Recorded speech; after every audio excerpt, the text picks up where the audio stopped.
চাঁপাইনবাবগঞ্জে সরকারি খাস জমি বন্দোবস্তকে কেন্দ্র করে রাস্তা বন্ধ করে দেওয়ার অভিযোগ উঠেছে এক ব্যক্তির বিরুদ্ধে। এতে অবরুদ্ধ হয়ে পড়েছে অন্তত ৬৫টি পরিবার। বছরের পর বছর চলাচলের পথ বন্ধ থাকায় মানবেতর জীবনযাপন করছেন তারা। চাঁপাইনবাবগঞ্জ প্রতিনিধি মোহাম্মদ আতিক ইসলামের পাঠানো তথ্যচিত্রে বিস্তারিত থাকছে আমার তৈরি একটি ডেস্ক রিপোর্টে। চাঁপাইনবাবগঞ্জের শিবগঞ্জ উপজেলার পাকা ইউনিয়নের মুন্নাপাড়া গ্রাম। প্রায় ২৫ বছর আগে কয়েকটি পরিবার এখানে বসতি গড়ে তোলে। সময়ের সঙ্গে সেই সংখ্যা বেড়ে দাঁড়িয়েছে ৬৫তে। অভিযোগ, দীর্ঘদিন ব্যবহৃত খাস রাস্তা ২০১৩ সালে বন্দোবস্ত নিয়ে বন্ধ করে দেন স্থানীয় এক ব্যক্তি। পরে সেখানে ঘর নির্মাণ ও বেড়া দেয়ায় বিচ্ছিন্ন হয়ে পড়ে কয়েকশো মানুষ। রাস্তা না থাকায় কাদা ও ধানক্ষেত মাড়িয়ে চলাচল করতে হচ্ছে বাসিন্দাদের। বর্ষায় দুর্ভোগ চরমে ওঠে। শিক্ষার্থীরা স্কুলে যেতে পারে না, রোগী ও মরদেহ বহন করতে হয় কাঁধে করে। আমরা জমি থেকে ফসল আনতে পারি না রাস্তার কারণে। রোগী হচ্ছে, একটা রোগী নিয়ে বাড়াইতে পারছি না। একটা যদি মেয়ে ছেলে গর্ভবতী হয়েছে বা লিয়া যাবো, তার কোনো সুযোগ পাই না। বা অসুখ হয়েছে, বেটে ছেলে বেটা ছেলে, একটা অ্যাম্বুলেন্স ঢুকে না, কি অটো ঢুকে না। এই রাস্তা থেকে আমরা কিভাবে চলাফেরা করবো? স্কুল যাওয়ার জন্য এটা সোজা রাস্তা ছিল, কিন্তু এটা ঘেরে দেওয়ার ফলে আমাদের বাড়ির ভিতর দিয়ে যেতে, অন্যের বাড়ির ভিতর দিয়ে রাস্তাটা ঠিক সোজা হলে আমাদের সোজা হয়ে যেতে। সব জমিতে মাঠে ফসল পড়ে আছে, ফসল আনতে পারছি না, সব ভুট্টা পড়ে আছে, গাড়ি ঢুকে না, আনতে পারছি না। শর্ত ভঙ্গ করে প্রতিদিন এক কন্যার উপরে বাড়ি নির্মাণ করেছে, প্লাস সেই জায়গা দুটো সম্পূর্ণরূপে দখল করে আমাদের চলাচলের পথ সম্পূর্ণ রুদ্ধ করে দিতে।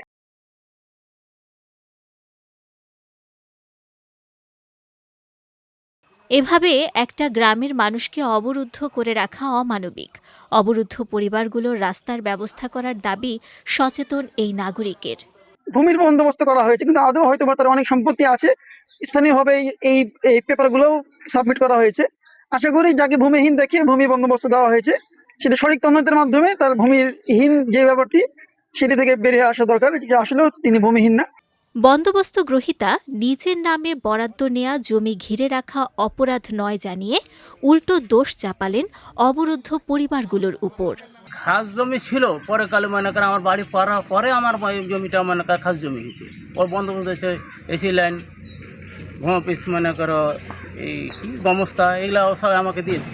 এখন আমি কেন করে বলবো ওটা সে আমার পথ কোন কেন, অত পাত জমি কিনে আমার পাত করে রেখেছে। এদিকে রাস্তার অভাবে বিচ্ছিন্ন রয়েছে পরিবারগুলো, যা অমানবিক বলছেন ইউনিয়ন পরিষদের চেয়ারম্যান। কোন পক্ষের দ্বারা এটা আক্রান্ত হলো এটা তখনই বোঝা যাবে। আর এখন আমার কানে এটুকু খবর আছে কি যে মোল্লাটোলা লোকজন আসলে সত্যিকার অর্থে তারা এখন ওখানে রাস্তার অভাবে, রাস্তার চলাচল এদিকে আমাদের সাথে যোগাযোগের জন্য আসলে বিচ্ছিন্ন।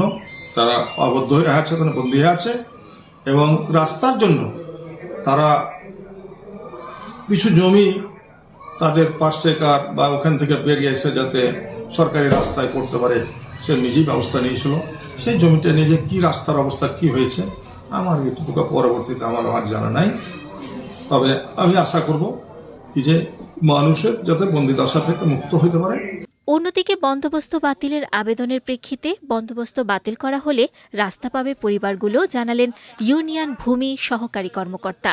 বন্দোবস্তটা যদি এই মানে একটা চূড়ান্ত কিছু নিষ্পত্তি হয়, তাহলে তখন একটা ভালো সমস্যার সমাধান হয়ে যাবে বলে মনে করছি। কিন্তু আমি অনুরোধ করেছি দুপক্ষকে কি যতক্ষণ এটা নিষ্পত্তি না হয়েছে আপনারা রাস্তাটা বন্ধ করবেন না। মানে রাস্তাটা বন্ধ করলে তো মানুষ চলাফেরা করতে পারবে না। বিষয়টি সমাধানে স্থানীয় ইউপি চেয়ারম্যান ও ভূমি কর্মকর্তাকে নির্দেশনা দেওয়া হয়েছে, বলছেন উপজেলা নির্বাহী কর্মকর্তা। চেয়ারম্যান সহ এটা আমি নায়েবকে দায়িত্ব দিছি, তো এটা চেয়ারম্যানের সাথে তো কথা বলে আমাকে জানান তখন কি অবস্থা। আমি তো দায়িত্ব দিছি তাদেরকে, আমি তো এটা নিয়ে দেখতেছি এবং তাদের একটা শর্তও বলছি। বগলাউরিতে না, জি জি জি জি জানি তো। আমি তো এটা চেয়ারম্যানকে বলছি, আমার নায়েবকে বলছি। এখন কি অবস্থা? একই অবস্থাতে আছে, ওই অবস্থাতে আছে, তারা সমাধান করতে পারে না। ঠিক আছে, আমি দেখতেছি।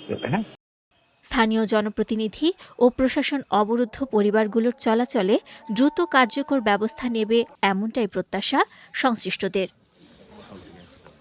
বিজয় টিভি নিউজ ডেস্ক।